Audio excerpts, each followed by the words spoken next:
Hi, everybody. It's Jennifer from Weinberger Divorce and Family Law Group. Thanks so much for being with us again today.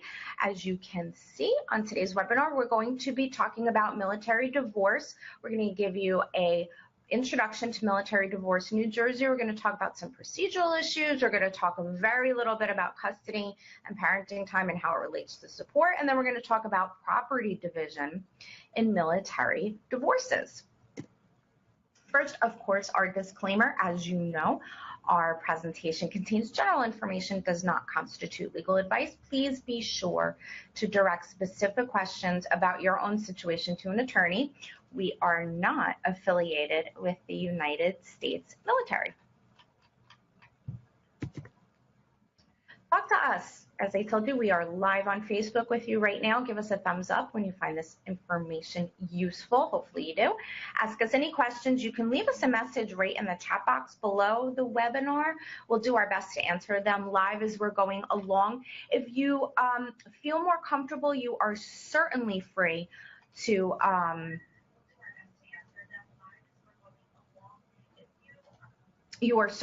sorry about that. Just making sure there wasn't a question there. You're certainly free to send us a direct message if you want a little bit more personal attention. We can certainly do that as well. More general questions, of course, you can throw there in the chat box underneath our presentation. What sections are we going to cover today? Again, really brief introduction to military divorce here in New Jersey, some common procedural issues, payment of support, child or spousal. Very briefly, we're going to go over issues of child custody and parenting time, issues of division of property, including, as you see there, military benefits, which can also be subject to division in a divorce. So first off, we're going to talk about some common procedural issues. There are procedural issues for filing for divorce that are common to all divorcing couples, whether or not one or both are in the military or neither. So we're going to touch a little bit briefly on those common procedural issues. So first off, where can a military member claim legal residence? So you have to be a resident of the state where you file for divorce. Different states have different requirements for residency. So here in New Jersey specifically, you have to live in New Jersey for at least 12 consecutive months before you can go ahead and file for divorce here. Other states can be, and I'm sure are different. But what happens if a service member is filing for divorce, or you're filing for divorce from your service member spouse? What is their legal residence? Well, their legal residence can either be their home of record, which would be where they enlisted, or it can be the state where the service member is intending to reside after they get out of the military. So if you lived in New Jersey and you enlisted in New Jersey, that could be your home of record. Or if you are deciding that, after being stationed in Virginia, you want to remain there after you leave service, that can be your home of legal residence as well. If you have a choice of states where you could claim residence, there are a couple things to consider. Number one, the case will remain in the original state. So if you pick New Jersey, it's going to stay in New Jersey unless there's an agreement between you and your ex-spouse to move the case, or you make a motion with the court asking to transfer it to another state and the judge says okay. Also think about any issues that might go on after one of you move to another state or both of you move to another state, like parenting time orders. Again, very briefly, parenting orders for custody or for visitation. Think about those if that's going to be an ongoing issue before you move and transfer your residency. Children must reside in the state for at least 6 months before that court can take jurisdiction and start deciding custody and visitation issues. So, for example, you were from New Jersey and had a custody order out of New Jersey, but you've since relocated to Virginia with your child, but you've only been there for 2 months, New Jersey is still going to have jurisdiction over that child because the child hasn't been gone long enough.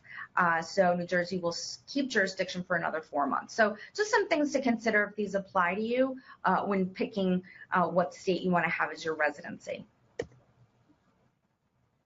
Serving divorce papers. Now, this applies to everybody with a couple little caveats for our service members. To start a divorce, one spouse, who's known then as the plaintiff, has to file the right paperwork with the court and then serve those papers, the complaint, the summons, other documents that go with that packet. They have to be served upon their other spouse, who then becomes the defendant. Now, there's several ways to accomplish service. You can serve by mail, but you need to have your spouse sign an acknowledgement that they're okay getting these documents by mail, and a waiver, waiving their right to be personally served. Because first and foremost, everybody has the right to personal service of the divorce papers, which means handed to you in your hand by either a professional process server like New Jersey Lawyer Service, for example, or by a local sheriff. Now, if your spouse is on a base, civilians can't run around a base, even if they're professional process servers. So check with the commanding officer at that base to find out what the process is for personal service of divorce paperwork. There are other ways you can serve process, such as, giving the papers to a special authorized agent of that person, or even by publishing in the newspaper. But you need permission from the court to do this. It can get a little sticky, a little complicated. So talk to an attorney if you feel as though you have an odd sort of service of process issue. Service overseas, we wanted to briefly touch on this because this can get really challenging. If you know that your spouse is going to be deployed overseas soon, try to address at least any urgent issues. You need to have custody hammered out before you go, or you're in need of child support to be established before your spouse goes. Try to address those situations before the deployment, because if you have to serve in, friendly Hague Convention countries or unfriendly non-Hague countries, it can get a little bit complicated. As you see, you need to, find the central authority in the host country, and, so really my overall message here is this can get a little complicated to serve process overseas. So again, if you have this issue, talk to an attorney. So the Servicemember Civil Relief Act, this is a federal law, so it applies to all the states, and it is put in place to protect our military members from several things. But here we're going to talk about the protection from default. So ordinarily, if once you serve the paperwork to your spouse, they have 35 days to answer. If they don't answer, you can go to the court and say, Judge, 35 days has gone by. I've gotten absolutely no response. Let's proceed with the divorce. And you can be granted a judgment of divorce by default. So you don't have to have the person participate or even agree, but you have to give them proper notice. So the difference is that service members are protected against default being entered against them because they're in the military, and it's more difficult to get them paperwork and service of process. So a judge under this act can't issue that default unless the service member waives the right to not have the default entered against them. The service member can reach out to the judge and say, listen, I got the papers, I'm not going to respond, I'm not in disagreement with anything, please proceed with the default. But there has to be a step that the service member takes to actually say that to the court in writing.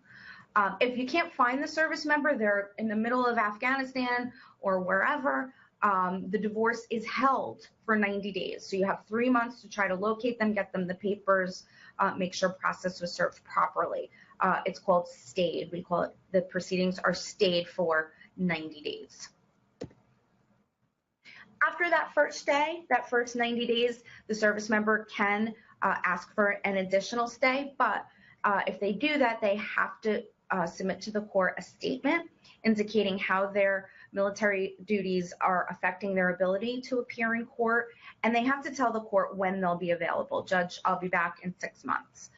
Also, you notice I have "and." They also have to include a statement from their commanding officer indicating that their duty is preventing them from appearing in court, and that because of that, their leave is not currently authorized. So they need both of those things.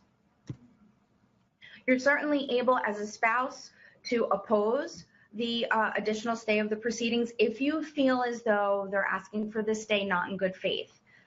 They're really simply asking for the stay to avoid the divorce, or they're trying to, elude process, or for whatever reason. If the service member is not acting in good faith in requesting that stay of proceedings, bring that up to the judge and let them know that the reason why they're asking that this divorce be put off really isn't a good faith, connected to their service reason. Let's talk about support payments, child support or spousal support payments. We used to call it alimony. We don't call it that really so much anymore. And New Jersey law and how it intersects with military policies on payments. So overall, child support, spousal support in New Jersey is governed by our own laws here in New Jersey. So sometimes parents who, one or both are in the military already have an order for custody, an order for parenting time, or an order for support, what we're talking about now, out of the New Jersey court. And that's going to be the order that is, in place, and that's the order you would follow. But if you don't already have a court order from a court here in New Jersey, or an agreement, a consent order, addressing how support is paid and how much is paid, then your particular branch of the military, their regulations or guidelines are going to govern your temporary support, child support, or spousal support payments. Really important to note here, if you don't, again, have a New Jersey court order for spousal support, or an agreement for spousal support or child support, be sure that you reach out to your particular branch of the military. You're in the Marines, you're in the Army, to find out the branch guidelines that are specific to you and how payment is made and received. All branches can vary in procedures. That's why it's so important for you to find out from your specific branch what guidelines will apply to you. So what part of your military income is used for child or spousal support? Well, the military income that is available for New Jersey child support or alimony includes both basic and special pay, as well as any benefits provided in lieu of pay. So food, housing, things such as that. And it can include also amounts for basic pay and any special amounts that you may get in addition, such as jump pay or flight pay or dive pay. Now, you need to have an assessment if you're going to say, well, I want included in my income my food and housing. Well, you're going to need to assess how much that's worth money-wise, if you want that included in, or your spouse wants that included in your money that you're going to pay out for support. So what is the value of the housing? What is the value of the food, etc.? Now, how do we enforce support payments? So you're a parent who is not getting support payments. A court can sometimes proceed with an order for temporary support, even if a service member is attempting to stay those proceedings. Remember, we talked about that a little while back. A hearing regarding support can be held via a telephone conference if the service member can't show up physically in court. The reason they will kind of subvert that stay of the proceedings is because, especially for child support, the parent home needs money to support the child, so they'll sometimes go ahead with an order of temporary support, even if the service member wants to hold off on that hearing. Now, once you have an order for payment, you can certainly ask that a wage garnishment be put in place through the Department of Finance and Accounting Service. You see that. Reach out to them if you need more information regarding the ins and outs of how that goes. But Wage garnishment is the order is put and the money is taken directly out of the service member's payment and goes directly to you. So if that's something you feel you may need, reach out to them. They'll give you the ins and outs on how to do that. All right, property distribution. So common issues in military divorce regarding equitable distribution of property. So overall, we're going to go back to New Jersey as a whole here and talk about property distribution in divorce. Now, in New Jersey, all property and all debt that's gotten during the term of the marriage, except generally inheritances or individual gifts, that's sort of a little separate caveat there. But other than those, anything else gotten during the marriage is considered marital property and therefore subject to equitable distribution. What does that mean? Well, New Jersey is an equitable distribution state. It's not a common law state. Your property and your debt is divided by the court equitably. Now, equitably does not necessarily mean 50-50. It can, if that's what the court finds fair, but it can also mean 60-30 or 60-40, 80-20, 70-30, however the judge looks at what was brought to the marriage and how to fairly divide it, much like a business, the court looks at the marriage. So remember, equitable does not necessarily mean 50-50 or equal. Retirement assets. Now, these retirement assets, such as pensions, such as IRAs, absolutely are marital property. Now, it can get a little tricky to know how certain retirement assets are divided appropriately, and there's laws that govern how certain retirement assets are divided, and is a qualified domestic relations order needed? It can get, again, a little bit complex and complicated, so really strongly consider an attorney to go over what your assets are and how they would be divided and what the court would need in order to effectuate that division once you're divorced. Now, retirement assets earned during the marriage are marital property. It's typically the day you get married until the date you file for the complaint. You file the complaint for divorce is subject to division. Now, special rules apply to distribution of military pensions, and different types of military benefits may have different rules. So again, this is something, not only is it retirement asset tricky, now we have military pension and different types of military benefits tricky on top of that. So again, strongly consider an attorney to talk about your particular assets. So a little bit more in detail here, distribution of the military pension. There's what they call the 10-10 rule. What does that mean? Well, if a couple has been married for at least 10 years and the service member has at least 10 years of service during the marriage, then that organization that we talked about going through the garnishment, they will pay the former spouse's share of that pension directly. So it's automatically sent to the former spouse. But again, 10 years married, 10 years of credible service, whatever the share of that pension is, and again, that can be complex how that's formulated, but that's the 10-10 rule.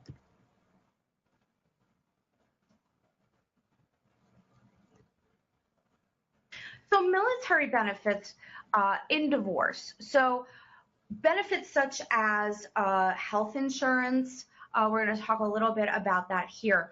Prior to divorce, a civilian spouse, so not in the service, who's separated from a service member, will generally retain all military spousal privileges, including medical benefits under TRICARE. So much like, two civilian spouses, while the divorce is pending, nothing really changes with regard, or should change with regard to insurance. We get the question a lot here from civilian couples. One will come in and say, my husband filed for divorce. Can he kick me off my medical insurance now that he's off his medical insurance now that he's filed? No, the answer is no. Can't make any changes to any insurance until the divorce is final. Now, after the divorce is final, you'll see here the spouse can be entitled to purchase transitional medical benefits under this continued health care benefit program. It's similar to COBRA. It's expensive, COBRA, but you can buy it through, your ex's coverage, and that can continue for up to 36 months. Now, dependent children remain eligible. You don't have to go the COBRA route. They will remain eligible under that initial TRICARE benefits package. So the 20-20-20 rule. So this applies now. Earlier we talked about that was the division of pension. This 20-20-20 rule applies to benefits, including commissary and exchange benefits, but only if the following conditions are met. Number one, the former spouse was married to the service member for at least 20 years. The spouse has not remarried, so you didn't get married, and the service member has at least 20 years of service during the marriage. Now, obviously, if the spouse gets a job and they're afforded employer-sponsored coverage through their job, then the military medical benefits will be suspended during that period of time. But if that ends and these conditions still exist, not remarried, then again, those full benefits will kick back in again.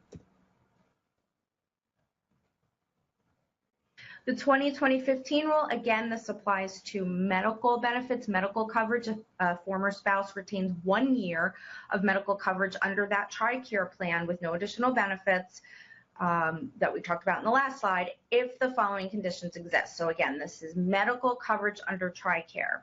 Former spouse was married to service member for 20 years, you haven't remarried, 20 years of credible service, and at least 15, but less than 20 of the years of the service occurred during the marriage. So that's how a former spouse's medical coverage will continue.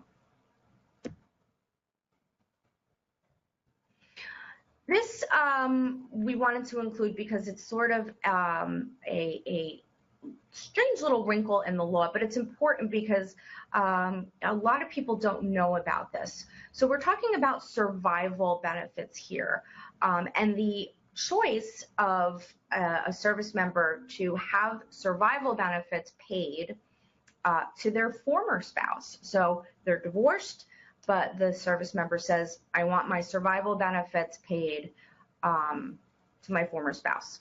The service member can choose to provide a monthly annuity under the survivor benefit plan to a former spouse, but if they do this, this stops an award to a current husband or wife. So you can't have both. You can't have an award go to your ex and your current.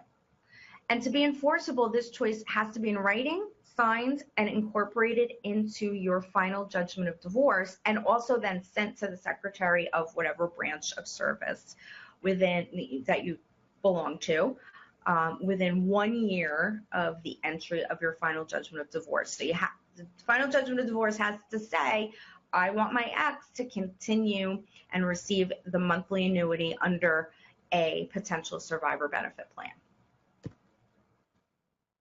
Well, that's it for today. Please don't forget to subscribe to our Facebook events tab to be notified about upcoming live webinars that we will be having in the future. You see the link there.